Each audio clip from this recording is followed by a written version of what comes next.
하나님께서는 어떠한 사람들도 차별하지 않으시는데, 그런데 우리 사람들은 차별하고 살고 있죠. 그렇지 않습니까? 우리는 우리가 가진 판단 능력으로 분명히 사람을 차별합니다. 저도 그것으로부터 자유롭지 못합니다. 지금으로부터 2000년 전에도 우리와 똑같은 성정을 가진 사람들이 살고 있었는데, 이 사람들은 지금 그들의 본토 이스라엘을 떠나서 지금 각지에 흩어져서 살고 있었습니다. 쉽지 않은 삶이죠. 여러분, 본국을 떠나서 이방인으로서 삶을 살아간다는 것은 쉬운 일이 아닙니다. 그런데 그들은 예수 그리스도의 복음을 받아들이고 새로운 믿음의 공동체를 형성하였습니다. 그것이 우리가 흔히 얘기하는 교회 아니겠습니까? 그런 교회에 사도 야고보는 오늘 1절에서 내 형제들아 부드럽게 내 형제들을 사랑하는 어투로 이야기하면서 권면하고 있는데, 어떤 권면이냐면 영광의 주 곧 우리 주 예수 그리스도에 대한 믿음을 너희가 가졌으니 이제 너희가 다시 산 자로서 하나님의 본성을 성품을 가지신 그 영광의 주 예수 그리스도로 인해서 이제는 너희가 다시 살 수 있는 소망을 가졌는데, 그 믿음을 가졌는데 왜 사람을 차별하고 있느냐라고 1절에서 이렇게 권면하고 있는 거예요. 즉 선언적으로 사람을 차별하지 말라라고 직접적으로 권면하고 있습니다. 교회에서 이러한 일이 벌어지고 있다는 거예요. 그러면서 오늘 사도 야고보는 소개하고 있지 않습니까? 금 가락지를 낀 사람이 화려한 옷을 입고 아름다운 옷을 입고 교회에 지금 들어왔는데, 그 교회에 있던 사람이 그 사람을 보고서 여기 좋은 자리에 앉으십시오 라고 권하고 있는 거예요. 여러분, 금가락지가 무엇을 상징합니까? 명예와 존귀를 상징하고 있는 것 아닙니까? 여러분, 아름다운 옷이라는 것은 화려한 옷이에요. 즉 생활적으로 부유한 사람을 이야기하고 있는 것입니다. 이 부유한 사람이 들어왔는데 지금 와서 좋은 자리 좀 앉으십시오 라고 권할 수 있잖아요. 그런데 반대로 옷을 단호하게 입은 가난한 자가 들어왔는데 교회에 있던 사람이 그 자리에 서 있든지 아니면 바닥에 앉아라, 내 발등상에 앉아라, 바닥에 앉아라 이거예요. 완전 차별하고 있는 것입니다. 어떻게 이런 일이 벌어질 수가 있을까?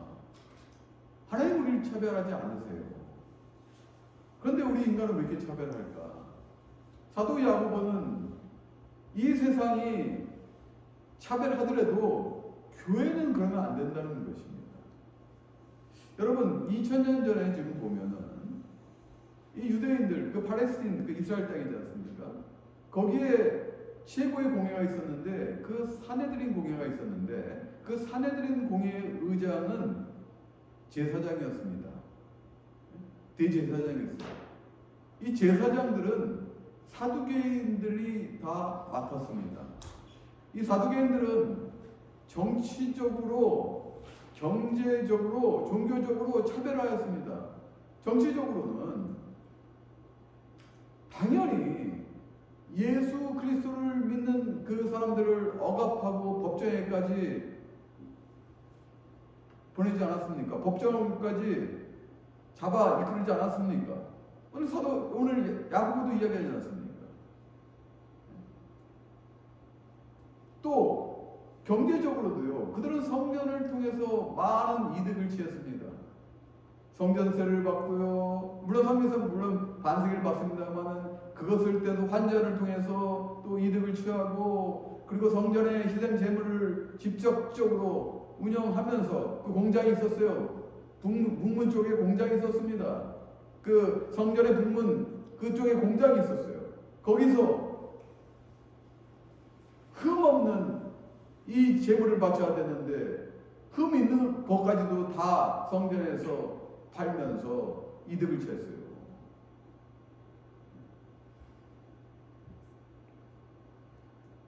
정치적으로요, 경제적으로, 종교적으로 완전히 차별했다는 것입니다. 그들은 완전히 차별했었습니다. 그런 세상에 더군다나 이제 본토를 떠나서 또 로마의 식민지로서 이방 땅에서 이방으로 살고 있는 그들에게 이제 영광의 주로 인해서 믿음을 가졌던 그들이 교회에 왔는데 거기서도 차별이 있었다는 거예요. 부유한 자와 가난한 자의 차별이 오늘 예시로 나오고 있습니다. 그 힘든 시절에도요, 서로 보듬어줘야 되는데 차별하고 있는 이 교회의 모습을 보고 사도 야고보는 교회들에게 지금 권면하고 있는 것입니다.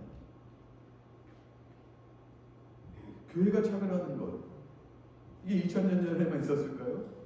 여러분, 19세기에도 있었고 늘 있었습니다.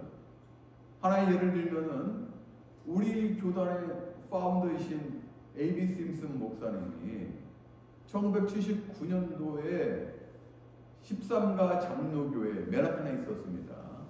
그 맨하탄에 있는 13가 장로교회에 청빙을 받아서 첫 설교를 하면서 2년 동안 목회를 하십니다. 아주 잘하셨어요. 명설교가셨고, 하나의 예를 들면은 그 주일에 A.B. 심슨 목사님이 설교한 것이 그 다음날 뉴욕타임스에 실렸습니다.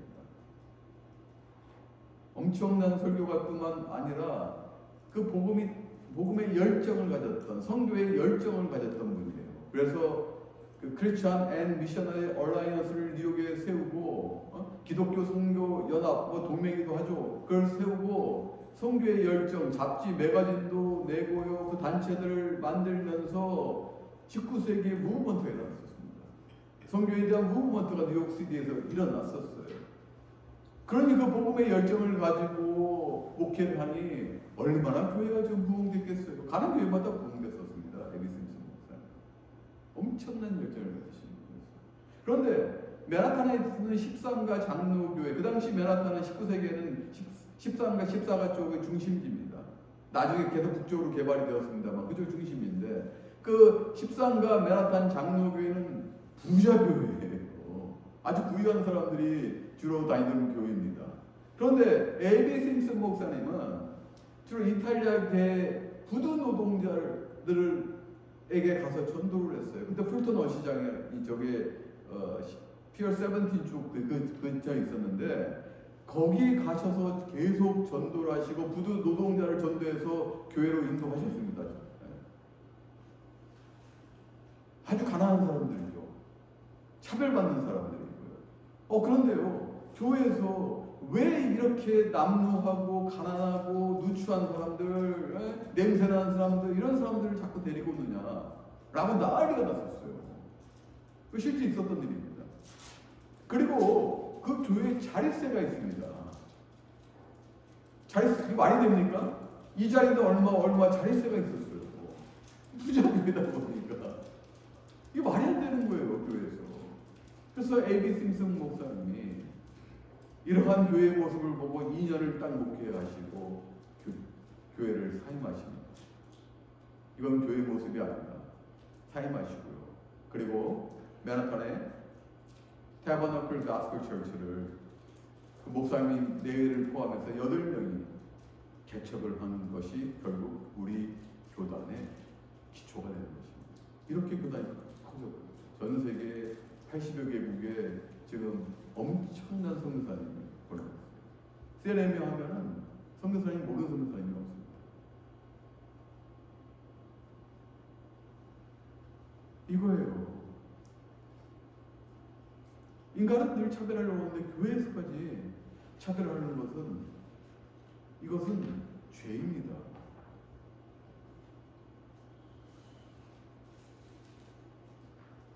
사랑하는 성도 여러분, 오늘 사도 야고보는 4절에서 너희끼리 서로 차별하며 악한 생각으로 판단하는 자가 되는 것이 아니냐. 너희끼리 차별한다면 악한 생각으로 서로 악한 생각으로 판단하는 자가 아니냐.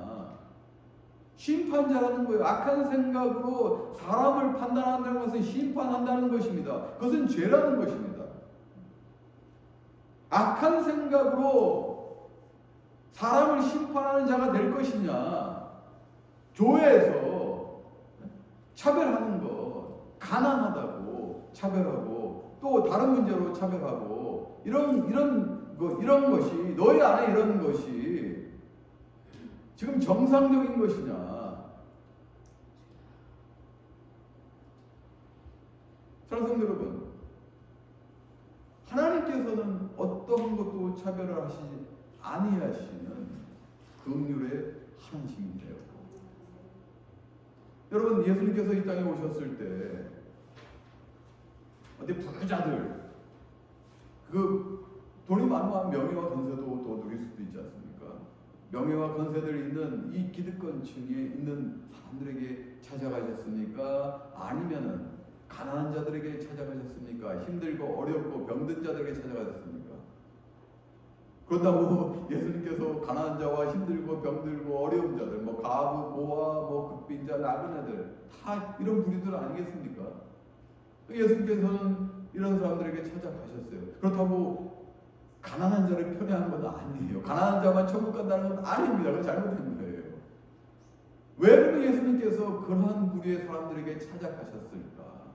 그들은 희망이 없잖아요. 여러분, 돈 없으면은 마음이 어떨 것 같아요? 솔직히 얘기합시다.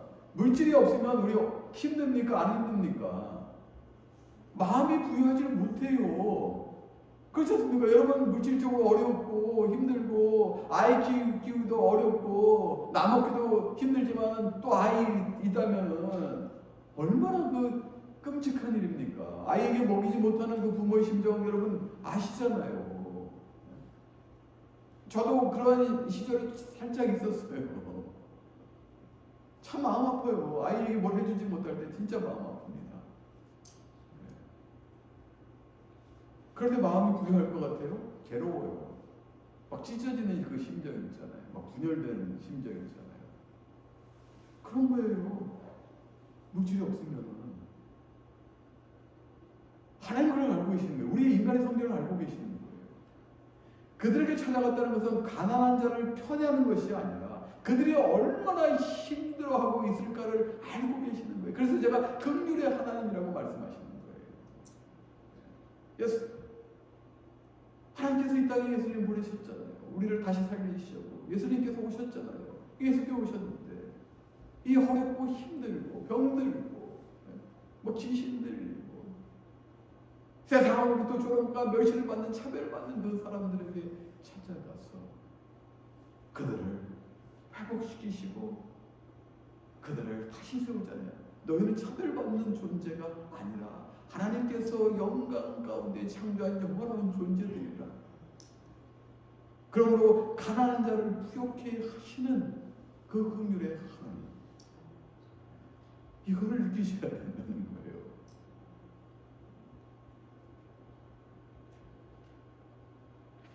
성경은 얘기합니다. 갈라디아서 3장 28절에 너희는 유대인이나 헬라인이나 종이나 자유자나 남자나 여자나 다 그리스도 예수 안에서 하나입니다. 평등하다는 거예요. 오늘 2000년 전에 지금 디아스포라 교회에서 지금 부자와 가난한 자의 지금 이 차별이 있어서 지금 사도 야고보가 지금 그들에게 차별하지 말라고 권면하고 있지만 우리는 더 나가야 됩니다. 근본적인 문제를 봐야 돼요. 빈부의 적자뿐만 아니라 우리가 갖고 있는 그 차별의 마음, 우리가 어쩌면 심판자로서 우리가 하나님으로서 행세를 하고 있지 않는가. 좀 몸이 불편하더라도 환경적으로 좀 이렇게 어려운 가운데 있어서 사람들로부터 좀 멸시를 받더라도 여러 많잖아요, 우리가 살면서. 근데 우리가 그 악한 생각으로 하나님이 절대 악하지 않으셔, 심판하지 않으셔. 근데 우리가 악한 생각으로 그들을 차별하고 멸시하며 조롱하며 심판하고 있지 않느냐 생각해야 돼. 이거 죄라는 겁니다. 여러분, 교회는 사회 계층적 차별이 예수 그리스도를 통해서 폐지된 유일한 공동체입니다. 교회는 어떤 사람도 다 품어야 돼요. 저도 이 설교 지금 내가 바로 이 말을 하면서 내 마음에 회개가 확 물러옵니다. 나는 차별하지 않았는가? 솔직히 차별한 적이 있습니다. 내 마음속에서 악한 생각 가진 적이 있습니다. 사실입니다, 솔직히. 왜냐면 현실이 너무 나쁘니까. 그러니까 나도 그런 생각, 목사님 저도요 그런 생각을 가져요. 왜 저러지? 그러면서 나쁜 생각을 갖게 되고 나도 모르게 나쁜 말이 나오는 것을 스스로 발견합니다. 근데 이 말씀을 보면서 아차, 물론 교훈하고 우리가 권면하는 거 너무 좋아요. 예전에 우리 엄하게 교육할 때 아시잖아요. 그때 더 잘 컸어요. 그거 필요합니다. 그런데 그 마음을 계속적으로 갖고 간다면은 나도 차별할 수 있고 여러분도 차별할 수 있다는 것입니다.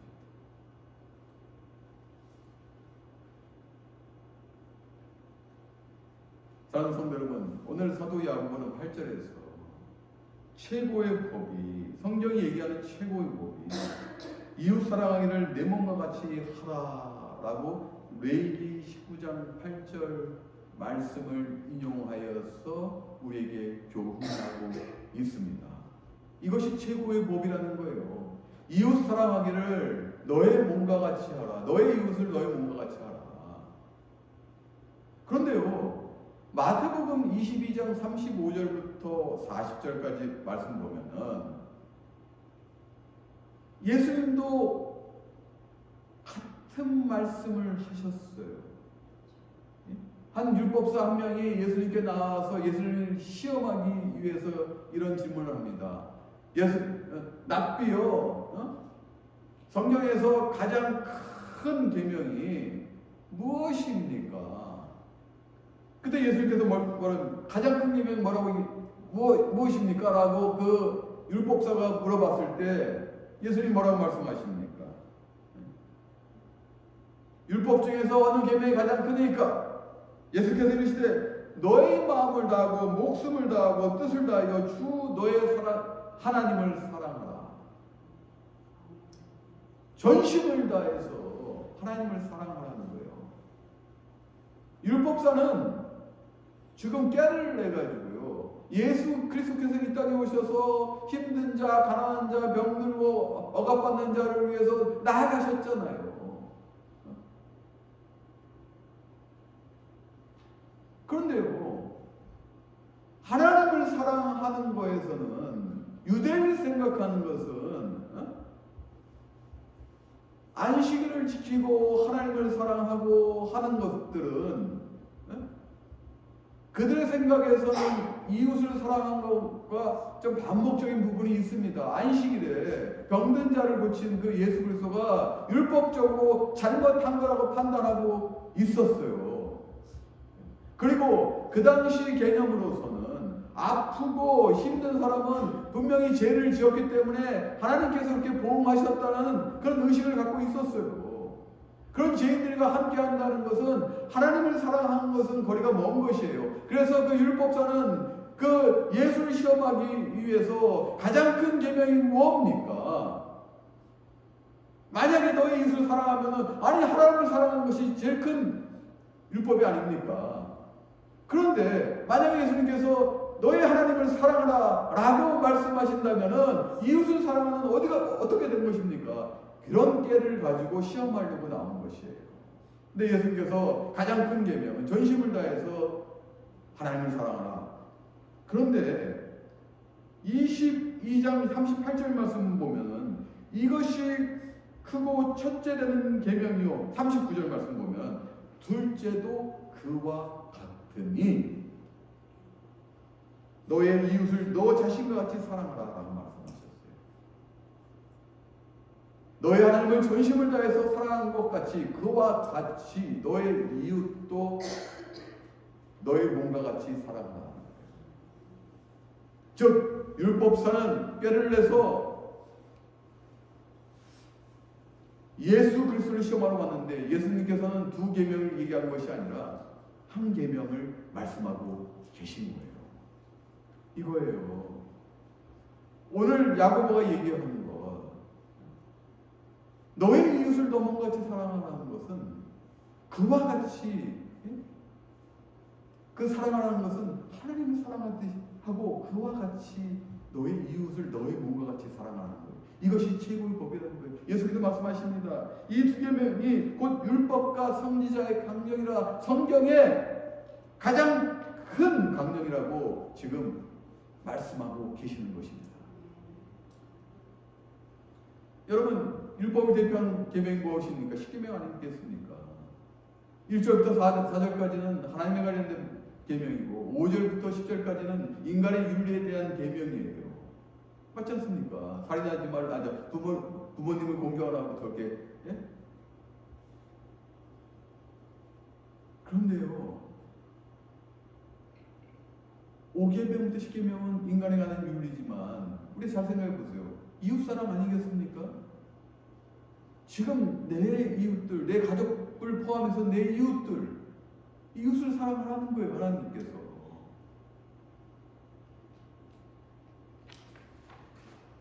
믿음 있는 자는 필연적으로 이웃을 사랑해 나가야 된다는 것입니다. 믿음 있는 자는 올바른 실천을 통해서 하늘나라에 돌아갈 수 있다는 예수님의 그 말씀을 사도 야고보가 증거하고 있는 거예요. 여러분 마태복음 7장 21절에 있지 않습니까? 나더러 주여 주여 하는 자마다 천국에 다 들어갈 것이 아니요 다만 하늘에 계신 내 아버지의 뜻대로 행하는 자야 들어가니라 라고 주님께서 말씀하셨잖아요. 믿음 있는 자는 믿음에 걸맞는 그 행위를 하여야 된다는 것입니다. 나 믿음 있어 하고 아무것도 안 한다면 그 믿음 있는 자가 아니라는 거예요. 믿음의 열매는 행위로 나타나야 된다는 것입니다. 그 열매가 보여야 된다는 거예요. 믿음의 열매가 나타나야 된다는 것입니다.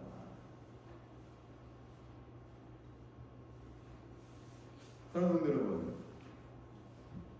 여러분들이 긍휼의 하나님을 느끼신다면 이제는 우리는 일상의 행복을 느끼셔야 돼요. 즉 일상의 축복을 여러분들이 느끼셔야 된다는 것입니다. 제가 한 가지 예를 여러분과 나누고 오늘 말씀을 마치겠습니다.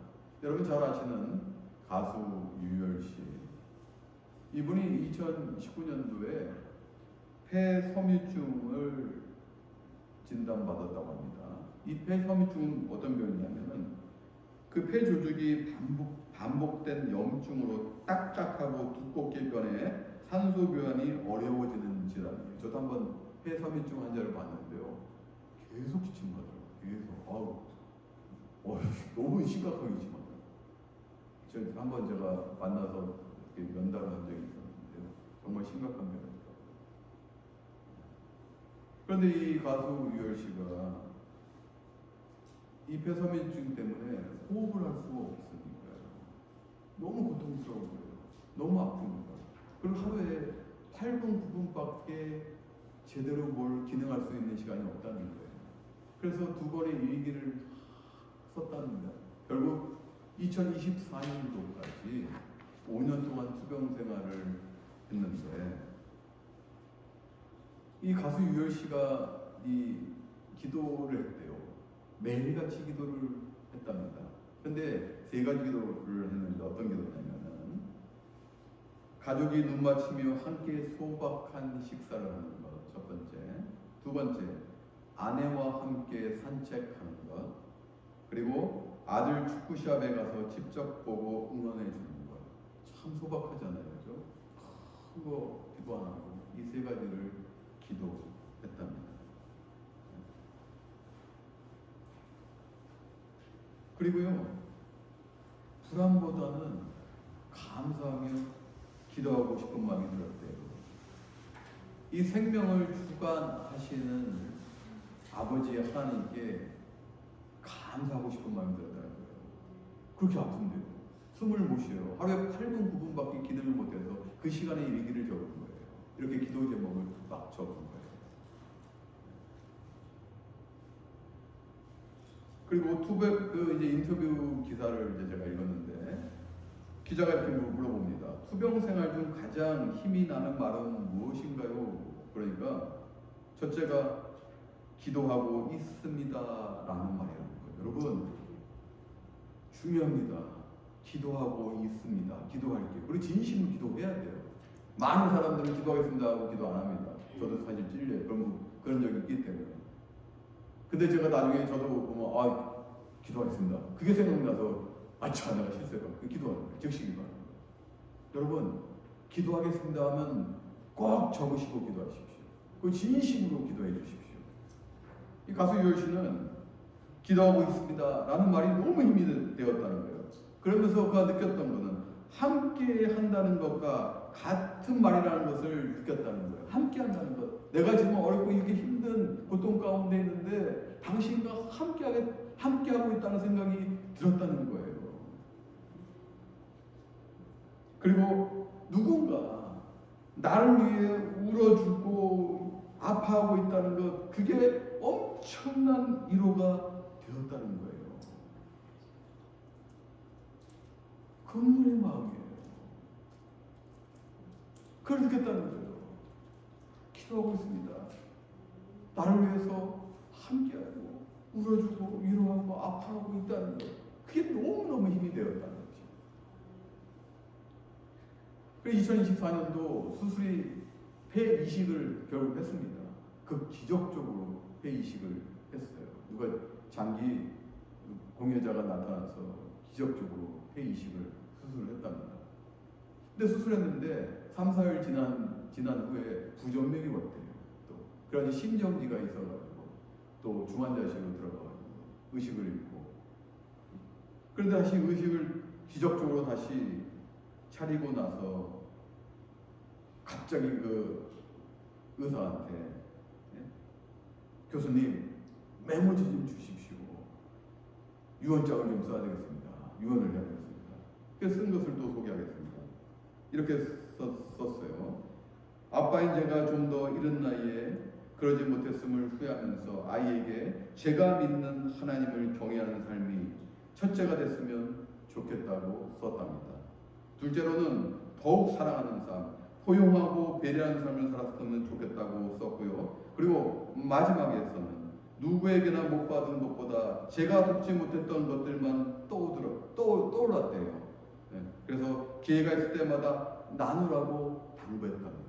자기가 그동안 살면서 나누지 못하고 도와주지 못하고 함께하지 못했던 것을 떠오르면서 이제는 나누는 삶을 살라고 유언장을 썼답니다.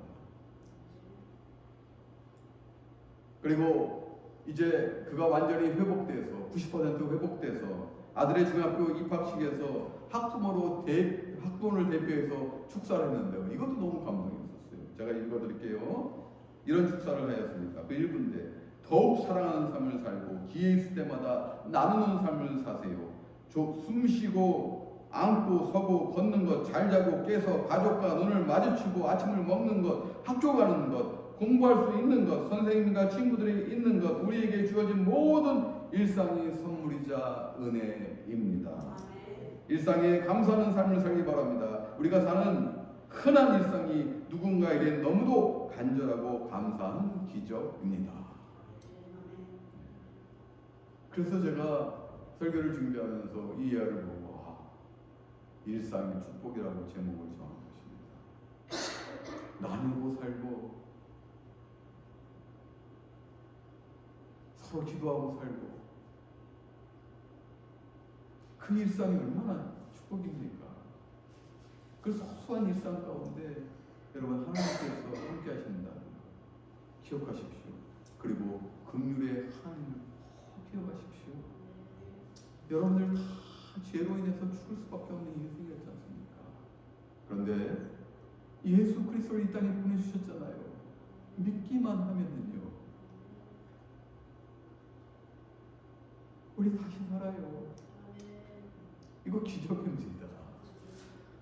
그러면 여러분 지금 숨 쉬고 있는 거, 여러분 지금 이 자리에서 예배드리고 있는 거, 이제 또 가족과 함께 즐거운 시간 보내는 거, 아이들 손잡고 오손도손 노는 거, 아까 보니까 우리 그나 와서 목사님 너무 귀여운 거예요. 네? 얼마나 귀여운 거예요. 아이 건강하게 해주시는 거, 네? 저녁 식사 먹을 수 있는 거 요즘 굶질 않잖아요. 네? 너무 일상의 이 소소한 행복에 여러분 이거 누리시라고요. 이거 축복입니다. 이 교회에서 함께 하세요. 이게 충만하면요, 긍휼의 하나님과 함께 동행할 수 있는 거예요. 예? 긍휼의 하나님, 가엾고 불쌍하고 여기셔서 예수 그리스도 보내셨지만 가엾고 불쌍하게만 여기는 것이 아니라 우리를 영원한 교회에 창조하셨는데 단 한 번의 실수로 우리가 죄인이었었잖아요. 그런데 그 죄인에 머물게 하시는 것이 아니라 우리를 다시 살리시고 평등 가운데 함께 하고 계시잖아요. 차별하지 않으시잖아요. 하나님께서 먼저 차별 안 하시던데요. 우리 죄지었다고 지금 차별하고 계십니까? 죄인이라고 우리를 정죄하고 계십니까? 아니잖아요. 예수 그리스도를 보내신 분으로 우리를 다시 세우시잖아요. 차별하지 아니하시니 단순히 가엾고 불쌍한 것을 넘어서 차별하지 아니하는 그 하나님, 긍휼의 하나님이 우리의 하나님이 우리 아버지세요. 사랑하는 여러분, 이거 느끼신다면은 소소한 일상 가운데 하나님께서 주시는 그 축복 만끽하세요. 나누세요. 함께 하세요. 우리 교회부터 좀 보여줍시다. 보여부터 함께 합시다. 서로 사랑합시다. 기뻐합시다. 슬퍼합시다. 나눌 것은 나눕시다. 그럴 때 하나님이 이 교회를 축복하시고 너무 기뻐하시고 많은 것들로 우리를 일할 수 있는 능력을 허락하실 것임을 믿습니다. 이 믿음으로 여러분 나아가시는 알바니 병강교회 거룩한 성도들 다 되시기를 주님의 이름으로 축원합니다.